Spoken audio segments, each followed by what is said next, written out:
The last silver dollar felt heavier than any coin Pierce Kincaid had ever held, and as he stared at the skeletal mare tied to the post outside Miller's General Store in Council Bluffs, Iowa, something in his chest pulled tight with recognition of suffering he understood too well. The year was 1867, and the war had left plenty of men hollow and wandering, but this horse looked like it had fought its own battles and lost every single one. Her ribs showed through dull brown coat, her head hung low, and flies gathered around sores that nobody had bothered to treat. The sign hanging from her halter read, "Free to good home or dog meat by sundown." Pierce approached the mare slowly, letting her catch his scent. She lifted her head just enough to look at him with one dark eye, and he saw something there that made him forget about the empty stomach that had been gnawing at him for 2 days.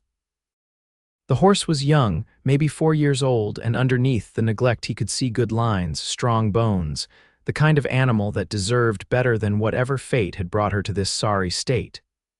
"You thinking about that nag?" a voice called from the store entrance. Samuel Miller stood there, arms crossed, tobacco staining his gray beard. "She ain't worth the rope holding her. Previous owner run out of money feeding her, and I only took her to settle a debt, but she won't eat, won't drink much. Stubborn creatures determined to die, I reckon." Pierce ran his hand along the mare's neck, feeling the tremor in her muscles. "How much?"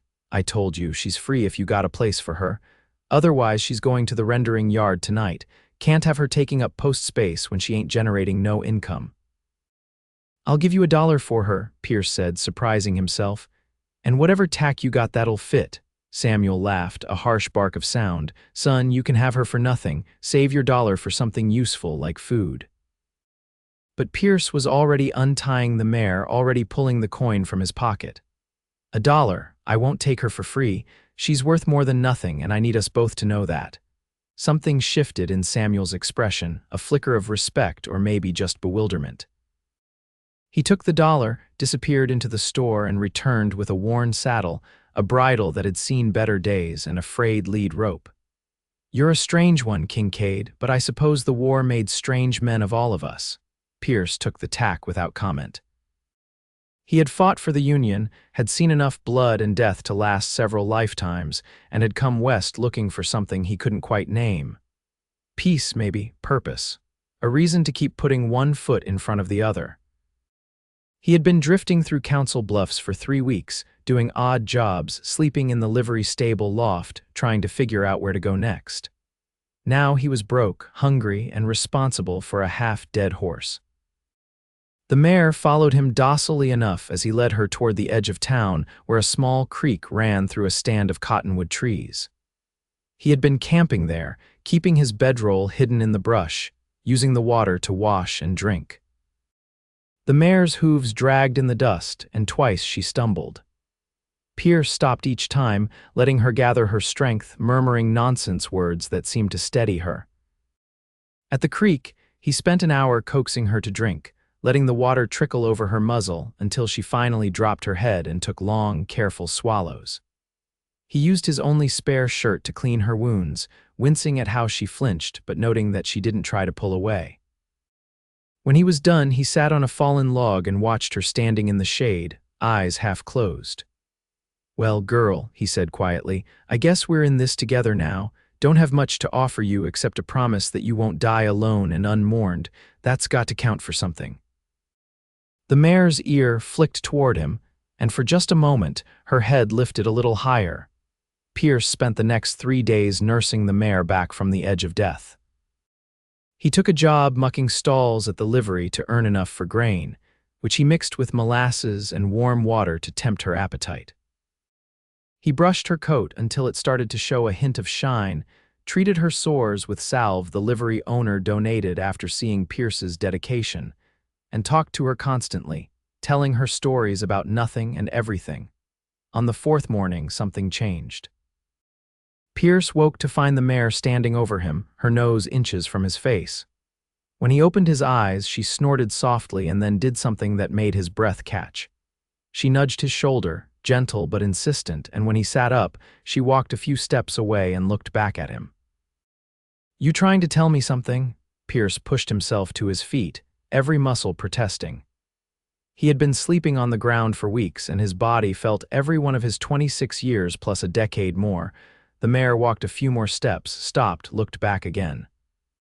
Her whole demeanor had transformed overnight. Her head was up, her eyes bright and alert, and she moved with purpose that had been completely absent before. Pierce gathered his few belongings, saddled the mare with hands that trembled slightly from excitement or hunger or both, and swung himself up. She stood steady beneath his weight, which was surprising given her condition. When he gave her the slightest pressure with his legs, she moved forward without hesitation. They rode west out of Council Bluffs, following no particular path, just letting the mare choose her direction. Pierce had learned during the war to trust animal instincts. Sometimes they saw things humans missed. The mare walked with increasing determination, her pace steady despite her weakness. She seemed to know exactly where she was going. Hours passed. The sun climbed high and hot, the August heat shimmering off the prairie grass that stretched in every direction. Pierce shared his water with the mare, rationing it carefully, trusting that this strange journey had purpose even if he couldn't see it yet. By afternoon, they reached rougher country. The flat prairie gave way to rolling hills cut through with ravines and small canyons carved by ancient water. The mare picked her way down a steep slope, her hooves finding purchase on loose rock with surprising skill. Pierce leaned back in the saddle, giving her her head, watching the landscape transform around them. The canyon walls rose on either side, striped with layers of rust red and pale cream stone. It was beautiful in a harsh way and absolutely empty of human presence. Pierce's stomach clenched with hunger. He had not eaten since yesterday's piece of hardtack, and he was beginning to wonder if he had made a terrible mistake trusting a sick horse's instincts. Then the mare stopped, her ears pricked forward, her whole body tensing. Pierce heard it a second later, a voice, thin and desperate, calling for help. He urged the mare forward, and she moved quickly now, rounding a bend in the canyon. There, huddled against the base of the cliff wall, was a woman in a torn blue dress, her dark hair tangled around her shoulders, her face smudged with dirt and what looked like dried blood. Pierce was off the mare before he consciously decided to dismount. He approached carefully, hands visible, not wanting to frighten her. "Madam, are you hurt?" The woman's head jerked up, and Pierce saw relief and terror warring in her green eyes. She tried to stand but collapsed immediately, a cry of pain escaping her lips. "My ankle," she gasped. "I think it's broken. I've been here for 2 days. I thought I heard someone yesterday, but nobody came. How did you find me?" Pierce knelt beside her, his hands gentle as he examined her ankle. It was badly swollen, possibly broken as she feared, definitely sprained. "I didn't find you," he said honestly. "My horse did. She led me straight here." The woman stared at him, then at the mare, who had walked closer and was now standing over them both like a guardian. "That's not possible. Horses don't do that. Apparently this one does." Pierce pulled off his neckerchief and soaked it with water from his canteen. He pressed it carefully to the cut on the woman's forehead, wiping away the dried blood. "I'm Pierce Kincaid, and I'm going to get you out of here, but I need you to tell me what happened and if there's anyone else hurt." The woman closed her eyes for a moment, and Pierce saw tears leak from beneath her lashes. When she opened them again, her voice was steadier. "I'm Beatrice Palmer. I was traveling with my uncle from Omaha to meet my father in Denver. We hired a guide, a man named Jack Carson. 3 days ago, our wagon lost a wheel coming down into this canyon system. Carson said he would ride for help, told us to stay with the wagon. But yesterday morning, my uncle went to scout for water and he didn't come back. I went looking for him and I fell, tumbled down a ravine. When I finally managed to climb back up, I couldn't find the wagon again. I've been lost ever since, and my ankle gave out completely yesterday evening." Pierce's mind was already working through the problems. A missing uncle, a potentially treacherous guide, and a woman who had been alone and exposed for 2 days. "How old is your uncle? Could he have gotten lost himself?" "He's 52, and he's a good tracker. He was a scout during the Indian Wars." Beatrice's voice cracked. "Something happened to him, I know it. He wouldn't have just disappeared, and Carson never came back either. We need to get you somewhere safe first, then we can search for your uncle." Pierce looked at the mare, at the woman's injured ankle, at the steep canyon walls. "Can you ride if I help you up?" "I can try." Getting Beatrice onto the mare took patience and caused her obvious pain, but she bit her lip and didn't cry out. Pierce fashioned a makeshift splint from his spare ammunition box and strips torn from the bottom of her already ruined dress. When he finally got her settled in the saddle, he took the mare's lead rope and began walking, scanning the canyon floor for any sign of a trail. The mare, bless her heart, moved as carefully as if she were carrying glass. She seemed to understand the precious nature of her cargo. Beatrice held the saddle horn with white-knuckled grip, her face pale with pain, but she stayed upright and alert. "Your horse," Beatrice said after they had been moving for perhaps half an hour. "You said she led you to me. What did you mean?" Pierce told her the story as they walked: the starving mare outside Miller's store, the last dollar, the 4 days of recovery, and the strange insistence this morning that they ride west. Beatrice listened without interrupting, and when he finished, she was quiet for a long moment. "My mother used to tell me stories about animals with special wisdom," she said finally. "She was half Cherokee, though she never knew her father's people. She said that sometimes animals choose people for important reasons. My father hated when she talked like that. He said it was superstition and nonsense, but I believed her." Pierce glanced up at her, taking in her features properly for the first time. She was younger than he had first thought, probably around 23 or 24, with high cheekbones and a determined set to her jaw that spoke of strength. Even exhausted, injured, and frightened, she held herself with dignity. "Your father, the one you were traveling to meet." "What's he do in Denver?" "He's a banker. After my mother died 5 years ago, he threw himself into his work, built himself a whole new life out there. My uncle thought I should go live with him, help him run his household, maybe find a suitable husband in a bigger city." Beatrice's tone suggested what she thought of that plan. "I didn't have much choice. My uncle's wife died last winter, and he said he couldn't properly care for an unmarried woman in his home anymore. Said people would talk." Pierce heard the bitterness and the resignation in her voice. "Sounds like your uncle made his problem into yours." "That's one way of looking at it." Beatrice shifted in the saddle, wincing. "Though to be fair, he did take care of me after Mother died, and it's not as if I had prospects in Omaha. I'm too old to be desirable to most men, too educated to be properly submissive, and too poor to make up for those deficiencies with a good dowry. Any man who thinks 23 is too old or education is a deficiency is a fool not worth having," Pierce said before he could stop himself. He felt heat rise in his face. "Pardon me, madam, I spoke out of turn," but Beatrice laughed, a genuine sound that echoed off the canyon walls. "You're forgiven, Mr. Kincaid, and it's refreshing to hear. Most men I've met agree with my assessment of my failings." They continued walking as the sun began its descent toward the western horizon. Pierce's hunger had faded into a dull ache he barely noticed. All his focus was on finding a way out of this canyon maze before dark fell completely. The mare seemed tired but still moved with that same purposeful determination, as if she knew their journey wasn't finished yet. "There," Beatrice said suddenly, pointing, "is that smoke?" Pierce followed her gesture and saw a thin trail of smoke rising from behind a rocky outcropping perhaps a quarter-mile ahead. His hand went instinctively to the revolver at his hip, checking that it was secure. "Could be a camp, could be your uncle or that guide of yours. Could be someone else entirely. We have to check." Beatrice's voice was firm despite her obvious exhaustion. "If there's any chance it's Uncle Robert." Pierce nodded and altered their course toward the smoke. As they drew closer, he heard voices, men talking in the rough cadence of those who had spent their lives outdoors. He held up a hand, signaling Beatrice to be quiet, and crept forward until he could see into the small clearing where the smoke originated. 3 men sat around a campfire. One was tall and thin with a scar across his cheek. The other 2 were rougher looking, unshaven and dirty. Between them lay a stack of goods, the kind of things travelers would carry, personal items, supplies, a woman's trunk that looked like it had been forced open. "That's our wagon goods," Beatrice whispered, her voice shaking with fury and fear. And that tall man is Carson, the guide we hired. Pierce studied the scene carefully.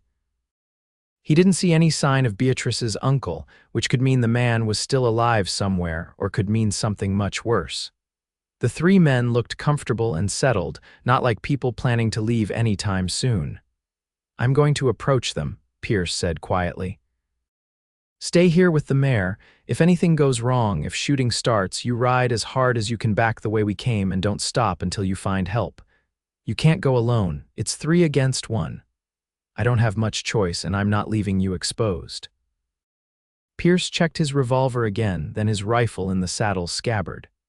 "Besides, I'm just going to talk, find out what happened, see if they know anything about your uncle." Before Beatrice could protest further, Pierce stepped out into view, his hands visible and away from his weapons. "Hello, the camp." All three men jumped up, hands going to their guns. Carson's eyes narrowed as he took in Pierce's trail-worn appearance. "Who are you, and what do you want?" Name's Pierce Kincaid. "I'm looking for a wagon party that went missing in these canyons." "Hired guide named Jack Carson, man named Robert Palmer and his niece. You wouldn't happen to know anything about them, would you?" Carson's face went carefully blank. "Never heard of them. You're mistaken, friend." "Am I?" Pierce let his gaze travel pointedly over the pile of goods by the fire. "Because those look an awful lot like a woman's belongings, and I'm curious how 3 men camping alone came by them." One of the other men, a stocky fellow with a broken nose, laughed nastily.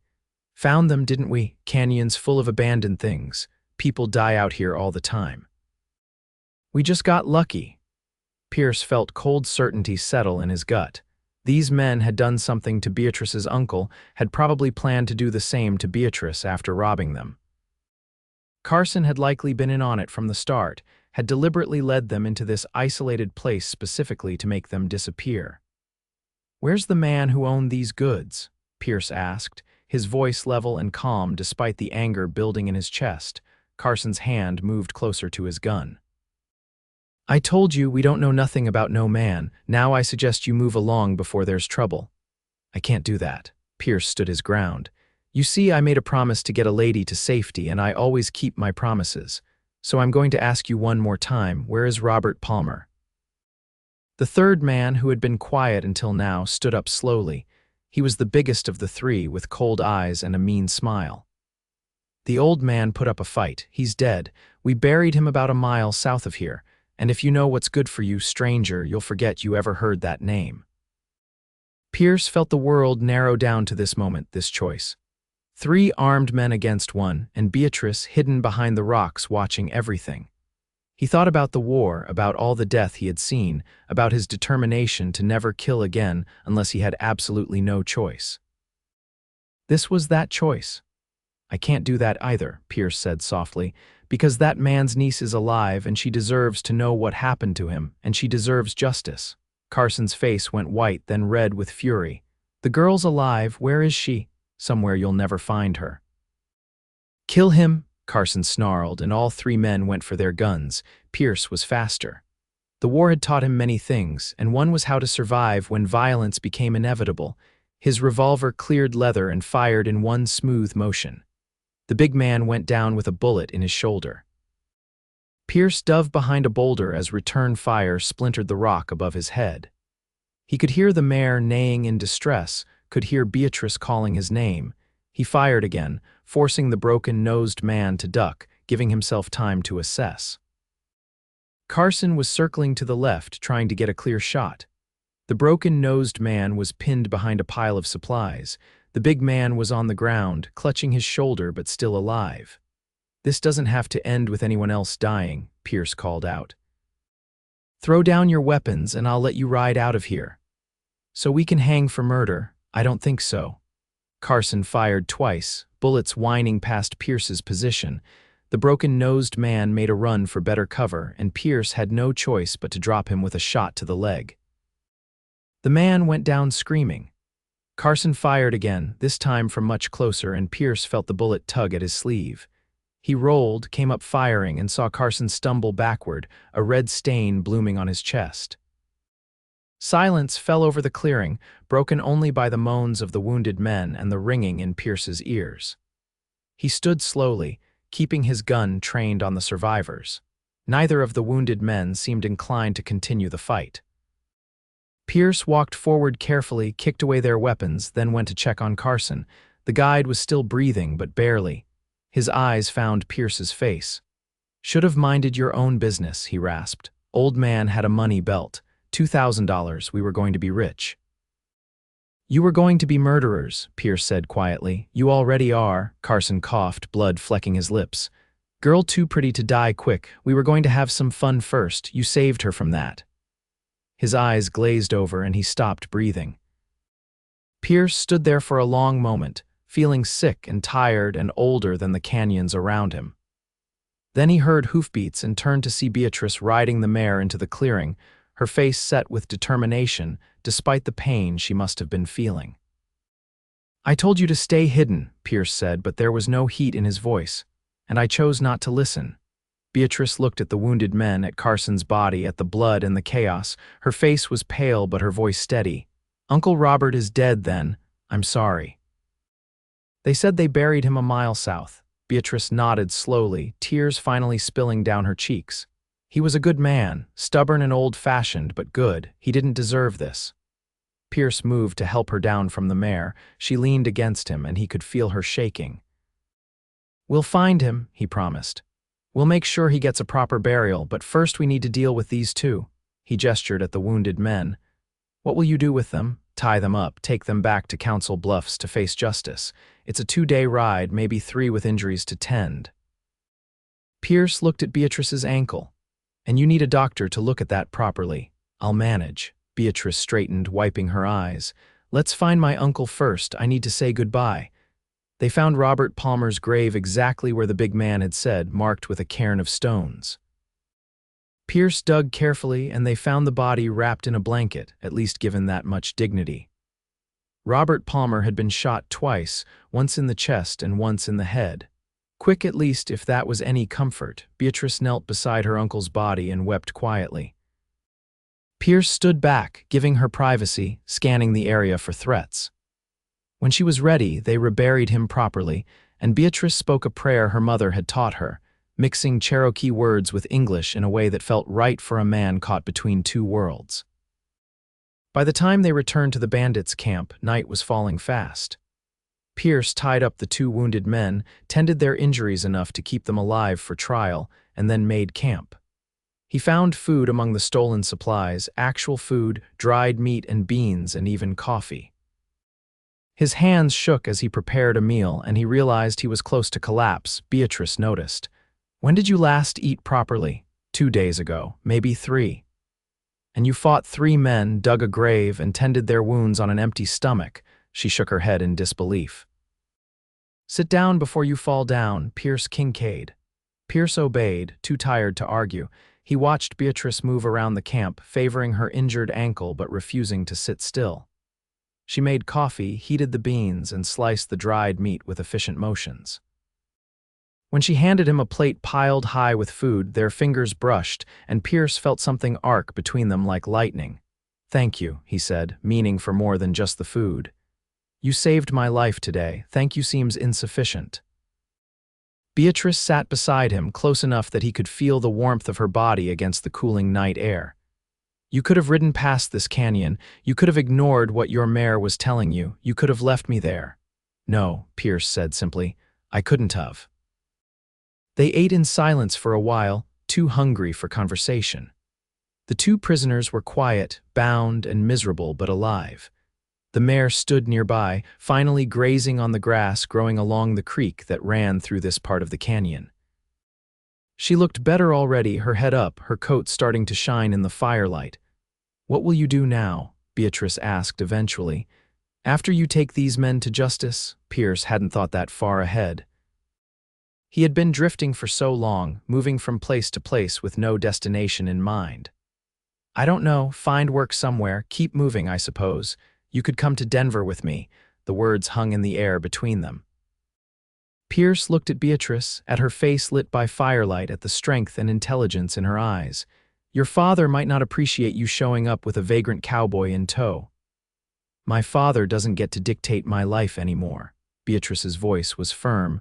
"Uncle Robert is dead." There's no one to force me to go to Denver if I don't want to. I could stay in Council Bluffs, find work of my own. I can read and write and do figures.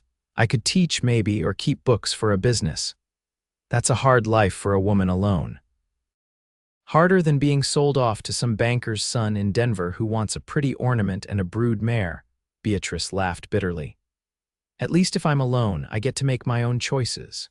Pierce understood that desire for autonomy more than she probably knew. You wouldn't be entirely alone. I mean, if you wanted company sometimes, as a friend. Beatrice turned to look at him directly, and Pierce saw something in her expression that made his heart beat faster. Is that what you want to be, my friend? I want to be whatever you need me to be, Pierce said honestly. I know we just met. I know this has been the worst few days of your life. I'm not expecting anything or assuming anything. But I also can't pretend I don't feel something when I look at you, something I haven't felt in a long time, maybe ever. I feel it too, Beatrice whispered. And it terrifies me because it doesn't make any sense. You're a stranger who traded his last dollar for a dying horse and somehow ended up saving my life. This isn't how these things are supposed to happen. Maybe there's no supposed to, Pierce said. Maybe sometimes things just happen and we get to decide what we do about them. Beatrice reached out and took his hand, lacing her fingers through his. I'd like to find out what we could be, Pierce Kincaid, after we deal with all of this mess, after we get justice for Uncle Robert. I'd like to see if this feeling is real or just desperation and proximity. I'd like that too. They sat holding hands and watching the fire burn down to coals, neither of them speaking, both of them feeling the weight of the day settling into their bones. Eventually, Pierce insisted Beatrice take his bedroll while he kept watch. She protested, but her exhaustion won out and she was asleep within minutes. Pierce sat with his rifle across his knees, listening to the night sounds of the canyon, watching the stars wheel overhead. The mare came and stood beside him, her nose resting on his shoulder. He reached up and scratched her jaw, marveling at the strange series of events that had brought him to this moment. You knew, didn't you? He murmured. You knew there was someone who needed help. I don't know how, but you knew. And you led me to her because somehow you understood I needed to find her too. The mare snorted softly, warm breath against his neck, and Pierce took that as agreement. The journey back to Council Bluffs took 4 days instead of the 3 Pierce had estimated. Beatrice's ankle was worse than he had thought, and the 2 prisoners slowed them down considerably. The broken-nosed man, whose name turned out to be Illy Carter, developed a fever from his leg wound that required frequent stops for treatment. The big man, Marcus Stone, was sullen and silent, but gave them no trouble beyond the occasional muttered threat. Pierce walked most of the way, leading the mare with Beatrice riding, and the prisoners on their own horses recovered from a nearby box canyon where Carson had hidden them. They made slow progress through the rough country, following Pierce's back trail where possible and improvising when necessary. At night, they camped under the stars and Pierce and Beatrice talked. She told him about growing up in Omaha, about her mother's stories of Cherokee traditions, about her father's gradual transformation from loving husband to bitter businessman after his wife's death. She told him about her dreams of becoming a teacher, of helping children learn to love books the way she did, of making a difference in the world somehow. Pierce told her about the war, about the things he had seen and done that still haunted his dreams.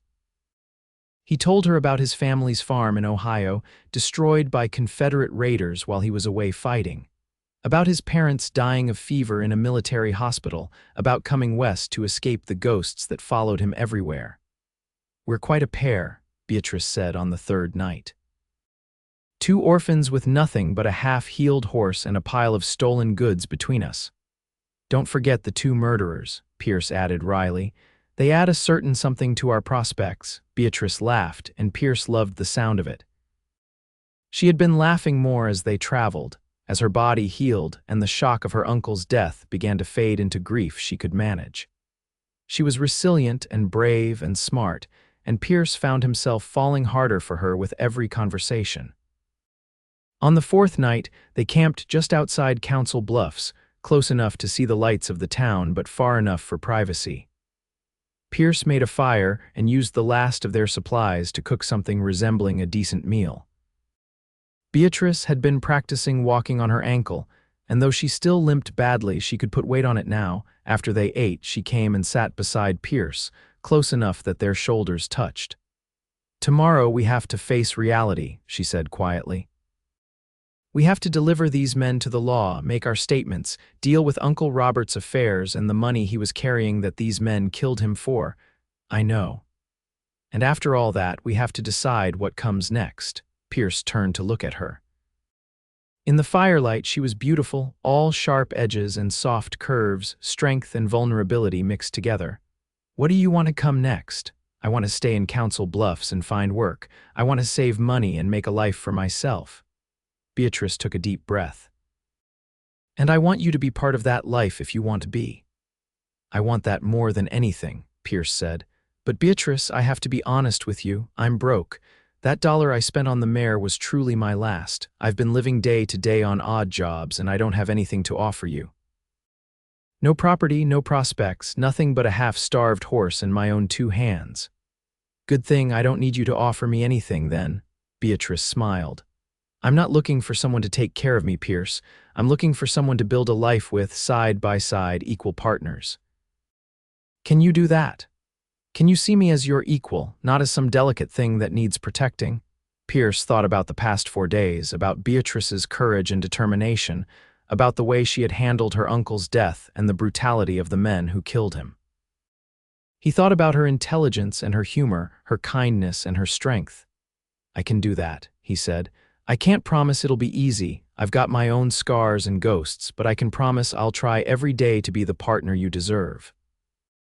Beatrice leaned in and kissed him, soft and sweet and full of promise. Pierce's arms came around her, pulling her close, feeling the way her body fit against his like she was made to be there. When they finally pulled apart, both breathing hard, Beatrice was smiling. "Well," she said, "that's a good start." They spent the rest of the evening talking about practical things, about what they would do tomorrow and in the weeks to come. Beatrice thought she could get work at the school teaching or perhaps at one of the stores keeping books. Pierce knew the livery owner liked his work and might take him on permanently. With 2 incomes, even modest ones, they could afford a small room somewhere, could start saving for something better. It wasn't much of a plan, but it was more than Pierce had had in months. It was hope, and that was worth more than gold. The next morning, they rode into Council Bluffs with their prisoners. Samuel Miller was the first to see them, and his eyes widened in shock at the sight of Pierce riding the same mare he had bought not even 2 weeks ago, now looking healthy and strong. "I'll be damned," Samuel said. "You brought her back from the dead." "She brought me to someone who needed help," Pierce replied, "and now we need the sheriff." Delivering Carter and Stone to Sheriff Thomas Brennan took most of the morning. The lawman listened to their story with increasing outrage, took their statements, and assured them the men would hang for murder and robbery. He sent a deputy out to recover Robert Palmer's body for proper burial, and he helped Beatrice sort through the recovered goods to determine what could be sold to settle her uncle's debts and what she could keep in the end. Beatrice had about $300 once everything was tallied. It wasn't a fortune, but it was enough to live on for several months if she was careful. Pierce insisted she keep it all, that he would earn his own way, and though she argued, she finally agreed when he pointed out she had no family to fall back on if things went wrong. The story of Pierce's rescue of Beatrice spread through Council Bluffs like wildfire. Suddenly, Pierce found himself something of a local hero, which made him deeply uncomfortable. But it also led to opportunities. The owner of the general store offered him a job as a freight wagon driver. The hotel owner said she could use someone strong and reliable to handle baggage and maintenance. The school board approached Beatrice about teaching, impressed by her education and bearing. Within a week, both of them had steady employment. Pierce found a small cabin on the edge of town that the owner was willing to rent cheap since it needed repairs. He spent his evenings fixing the place up, while Beatrice prepared for her teaching position, studying the books the school had and planning her lessons. They saw each other every day, sharing meals and conversations, growing more comfortable with each other. Pierce was careful to maintain propriety, knowing that Beatrice's reputation mattered in a small town. But the feelings between them only grew stronger. He loved her mind, her spirit, her determination to build a life on her own terms. And unless he was very much mistaken, she felt the same way about him. 6 weeks after they rode into Council Bluffs with their prisoners, Pierce took Beatrice on a picnic beside the creek where he had first nursed the mare back to health. It was a beautiful September afternoon, the heat of summer fading into autumn's gentler warmth. They sat on a blanket and ate fried chicken and biscuits Beatrice had made and watched the mare graze nearby. "I never did give her a name," Pierce said, watching the horse. "Didn't seem right to name her until I knew if she would live." "She needs a name," Beatrice agreed. "She saved my life." "She deserves a proper name." "What about Hope?" Pierce suggested, "because she gave me hope when I didn't know I needed it." "Hope," Beatrice repeated, trying out the sound. "I like it. Hope found you and you found me, and somehow we all ended up here." "Beatrice," Pierce said, his heart suddenly pounding. "I know it's fast. I know we've only known each other 2 months, but I also know that what I feel for you isn't going to change with time. If anything, it's just going to get stronger." Beatrice turned to look at him, her green eyes serious. "What are you saying, Pierce?"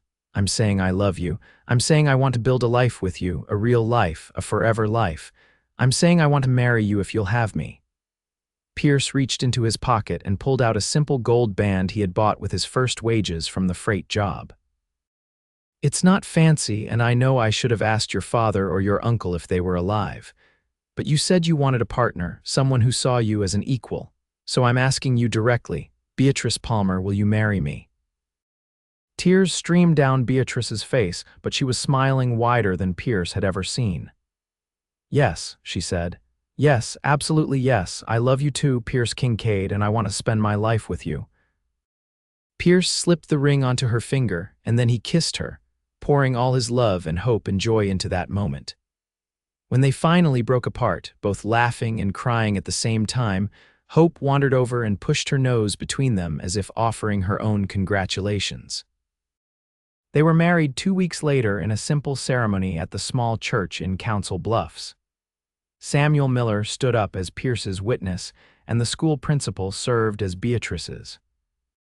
Nearly the whole town turned out, charmed by the romantic story of the starving mare who led a man to rescue his future bride.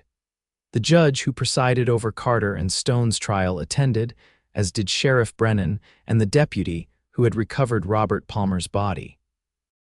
After the ceremony, there was a celebration at the hotel with food and music, and for the first time since the war ended, Pierce felt like he belonged somewhere. That night, in the cabin Pierce had repaired and made into a home, he and Beatrice began their married life together. It was sweet and tender and right, and Pierce sent a silent prayer of thanks to whatever force had led him to trade his last dollar for a dying horse. The years that followed were good ones. Hard, certainly, because life on the frontier was never easy, but good. Pierce worked his way up from freight wagon driver to owning his own small freight business. Beatrice taught school for 3 years until their first child was born, a son they named Robert after her uncle. 2 years later came a daughter, Grace, with her mother's green eyes and her father's dark hair. They built a larger house on land just outside Council Bluffs, with room for the children and for Hope, who lived to the remarkable age of 23 and became something of a legend in the area. People would bring their sick horses to Pierce, asking him to work the same magic he had worked on Hope. He always did what he could, treating each animal with patience and respect, though he never saw another horse with Hope's uncanny intuition. Beatrice went back to teaching when Grace started school, and she eventually became the principal of Council Bluffs Elementary School. She started a program to teach reading to adults who had never learned, and another to preserve Cherokee traditions and stories in honor of her mother. She became known throughout Iowa as an educator and advocate for women's rights. Pierce's freight business grew into one of the most successful in the region. He was known for honesty, reliability, and fair dealing. He employed veterans when he could, giving other men like himself a chance to build new lives after the war. He and Beatrice became pillars of the Council Bluffs community, respected and admired, but what Pierce valued most was his family. Every evening, no matter how busy the day had been, he made time to sit with Beatrice and the children, to talk and laugh and simply be together. He taught Robert and Grace to ride, to respect animals, to treat all people with dignity regardless of their station in life. He told them the story of how he met their mother, of the starving mare who somehow knew she needed to lead him to someone lost in a canyon. When Robert was 10 and Grace was 8, the family took a trip west to visit the canyon where Pierce had found Beatrice all those years ago. They made camp where the bandits had camped, and they visited the spot where Robert Palmer was buried, now marked with a proper stone Beatrice had carved and transported there. "Uncle Robert would be proud of you," Pierce told Beatrice as they stood beside the grave. "You built the life you wanted on your own terms." "We built it," Beatrice corrected, taking his hand. "Together, just like we promised." They had 2 more children in the years that followed, another daughter named Hope and a son they called James. The house rang with noise and laughter, with the chaos of a large family and the love that bound them together. Pierce's freight business grew large enough that he could hire managers and spend more time at home. Beatrice continued teaching until she retired at 60, having educated 3 generations of Council Bluffs children.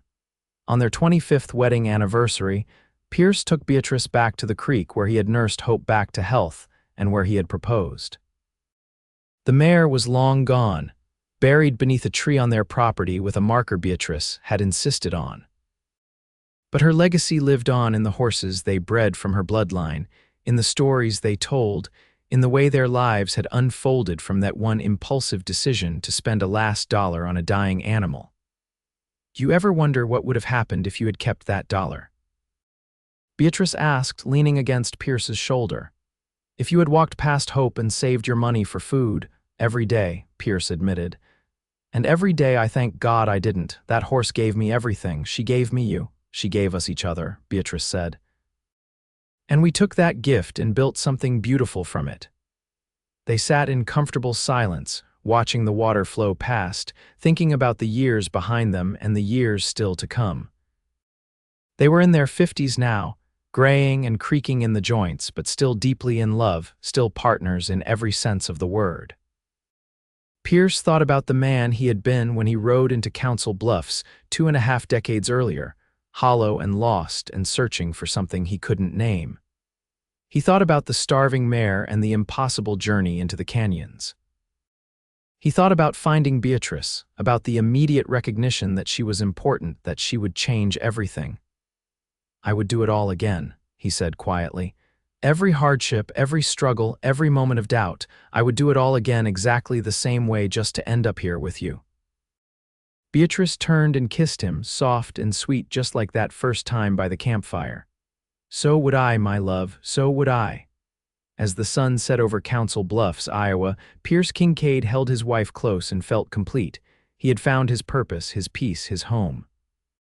And it had all started with a starving mare who somehow knew exactly where she needed to lead him. The years continued to pass in the gentle rhythm of a life well lived. Robert grew up to be a veterinarian, carrying on his father's love for animals in a more formal capacity. He married a schoolteacher named Catherine, and they gave Pierce and Beatrice 4 grandchildren. Grace became a lawyer, one of the first women to practice law in Iowa, fighting for the rights of women and children. She married a fellow lawyer named Thomas, and they had 3 children of their own. Young Hope followed in her mother's footsteps into education, but she specialized in preserving Native American history and culture. She traveled throughout the country collecting stories and traditions that might otherwise have been lost. She never married, declaring that her work was her passion and her purpose. James became a businessman like his grandfather before him had been, but with his mother's ethics and his father's integrity. He married his childhood sweetheart, Sarah, and they had 5 children who kept the family house loud and lively. Pierce and Beatrice lived to see all their grandchildren grown, lived to celebrate their 50th wedding anniversary surrounded by 3 generations of family. The celebration was held at the house they had built together, and it seemed like all of Council Bluffs turned out to honor the couple who had become legendary in their own right. Pierce stood at the front of the gathering, Beatrice's hand in his, and looked at all the faces before him.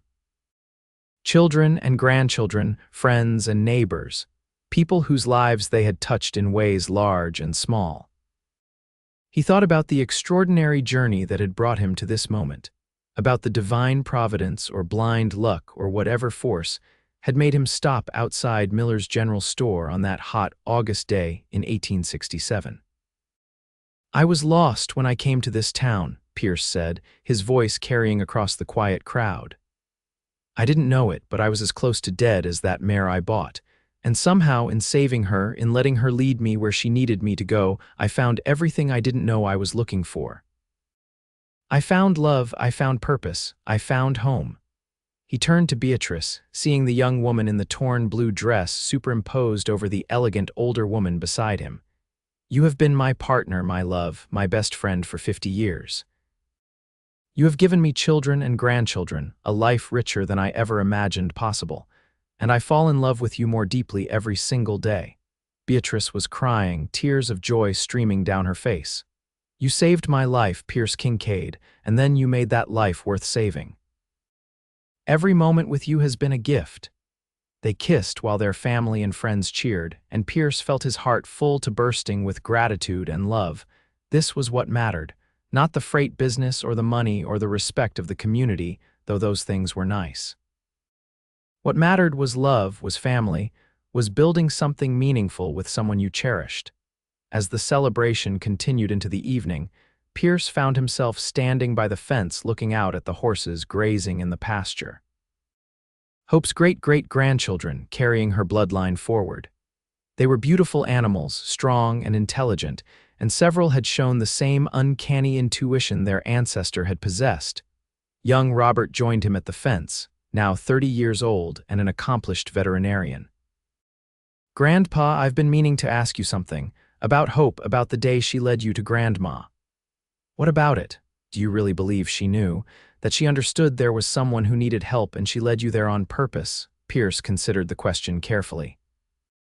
It was one he had asked himself countless times over the years. "I can't prove it," he said finally. "I can't explain it in any way that makes rational sense, but yes, I believe it. That horse saved my life just as surely as I saved hers. She knew I needed a reason to keep going, and she found one for me. However you want to explain that, whether it's animal intuition or divine intervention or just extraordinary luck, the result was the same. She led me to your grandmother, and everything good in my life came from that moment." Robert nodded slowly. "I've seen things in my practice, moments when animals seem to understand more than they should, when they make decisions that don't make sense unless you assume they're reasoning it through. I like to think Hope was one of those special animals that she chose you deliberately because she knew what you both needed. However it happened, I'm grateful." Pierce put his arm around his grandson's shoulders. "And I hope you'll tell the story to your children and they'll tell it to theirs. Not because it's about me or even about your grandmother, but because it's about taking chances. About spending your last dollar on something that needs you even when it doesn't make sense. About trusting that sometimes the right path isn't the sensible one." "I will, Grandpa, I promise." The party lasted late into the night, and Pierce danced with Beatrice under the stars just as they had at their wedding 50 years earlier. She was slower now, and he was less steady on his feet, but they moved together with the ease of decades of practice. They knew each other's rhythms, each other's patterns, the way only couples who had truly lived life together could. When the last guests had finally departed and the house was quiet, Pierce and Beatrice sat on their porch swing, wrapped in a blanket against the autumn chill. The stars wheeled overhead, the same stars that had shone on them in that canyon so many years ago. "We did it," Beatrice said softly. "We built the life we dreamed of that night by the campfire. We raised good children who became good adults. We made a difference in our community. We loved each other well." "We did," Pierce agreed. "And we're not done yet," Beatrice laughed. "No, I suppose we're not, but Pierce, if something happens to me if I go before you, I need you to promise me something, anything. Don't give up, don't stop living. You gave me a life worth living, and I need to know that you'll keep living too, that you'll find joy and purpose even if I'm not here to share it. Pierce felt tears prick his eyes. I can't imagine this world without you in it. You won't have to for a long time, I hope, but promise me anyway. I promise. Though you have to promise me the same thing, I do. They sat in comfortable silence until the cold drove them inside, then went to bed in the room they had shared for 50 years. They fell asleep wrapped in each other's arms, grateful for another day together, hopeful for many more to come. As it turned out, they had 8 more years together. Good years, quiet years, filled with grandchildren and great-grandchildren, with gentle days and peaceful nights. They traveled some, visiting the places they had always wanted to see. They renewed their vows on their 60th anniversary, standing in the same church where they had married all those decades ago. When Beatrice finally passed at the age of 84, surrounded by family and holding Pierce's hand, it was peaceful and right. She had lived a full life, had accomplished everything she set out to do and more. Pierce was devastated but not destroyed. He had promised to keep living, and he intended to honor that promise. He spent his remaining years working with young hope to preserve the stories and traditions that mattered. He wrote down his memories of the war, of finding Beatrice, of building their life together. He spent time with his children and grandchildren, imparting wisdom and love in equal measure. And every evening, he sat on the porch swing and talked to Beatrice as if she were still beside him, telling her about his day, about the family, about how much he missed her. Pierce Kincaid passed away peacefully in his sleep at the age of 89, exactly 3 years after Beatrice's death.